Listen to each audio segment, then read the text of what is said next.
UPSC prelims 2025 में आपसे question पूछा गया था, consider the following substances. 3 substance दिए हुए थे, इथेनॉल, नाइट्रोग्लिसरीन और यूरिया। आपको बताना था कोल गैसिफिकेशन टेक्नोलॉजी की मदद से इन 3 सब्सटेंसेस में से कितने सब्सटेंसेस को प्रोड्यूस किया जा सकता है, और सही आंसर था ओनली 2। कोल गैसिफिकेशन क्या होता है? तो ये थर्मल केमिकल प्रोसेस है जहां पे सॉलिड कोल को कन्वर्ट कर दिया जाता है गैस में, जिसको बोलते हैं सिंथेटिक गैस या सिन गैस। सिन गैस जो होता है ये मिक्सचर होती है कार्बन मोनोऑक्साइड की, हाइड्रोजन की, कार्बन डाइऑक्साइड की, मीथेन की और वाटर वेपर की। ये जो कोल गैसिफिकेशन का प्रोसेस होता है ये ऑक्सीजन लिमिटेड एनवायरनमेंट में होता है और इसको गैसीफायर में परफॉर्म किया जाता है। बेसिक इक्वेशन की बात करें तो coal plus oxygen plus water gives out carbon monoxide and hydrogen या syn gas. Step by step process की बात करें कोल गैसिफिकेशन टेक्नोलॉजी की, तो पहली स्टेज में ड्राइंग होती है कोल की।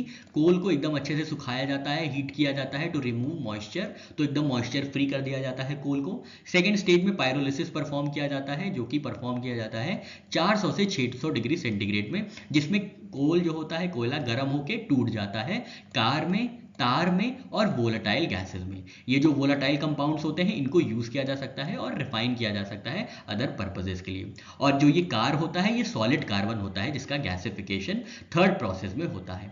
थर्ड प्रोसेस में हमने आपको बताया गैसिफिकेशन होता है, जो कार होता है या सॉलिड कार्बन होता है इसको रिएक्ट कराया जाता है कंट्रोल्ड अमाउंट ऑफ ऑक्सीजन और स्टीम के साथ हायर टेम्परेचर पे, which in turn gives syn gas. ठीक है, और फिर सिन गैस की क्लीनिंग होती है, resulting gas is hot and contain impurities like sulphur, particulates and ammonia. इसको फिर कूलर्स और स्क्रबर्स के थ्रू पास किया जाता है टू मेक इट यूजेबल। बात करें सब्सटेंसेस की, तो इथेनॉल को प्रोड्यूस किया जा सकता है यूजिंग सिन गैस, क्योंकि सिन गैस इस्तेमाल होती है सिंथेटिक नेचुरल गैस में, एनर्जी फ्यूल लाइक मिथेनॉल और इथेनॉल में, ammonia for fertilisers and petrochemical में। सेकेंड सब्सटेंस है नाइट्रोग्लिसरीन, तो नाइट्रोग्लिसरीन डायरेक्ट प्रोड्यूस नहीं किया जा सकता है। नाइट्रोग्लिसरीन जो है ये ग्लाइसरॉल से बना होता है जिसको सिंथेसाइज किया जाता है केमिकल्स जो डिराइव होते हैं सिन गैस से, तो ये इनडायरेक्ट प्रोडक्शन हो गया, इसलिए ये डायरेक्ट कोल गैसिफिकेशन टेक्नोलॉजी से नहीं प्रोड्यूस किया जा सकता।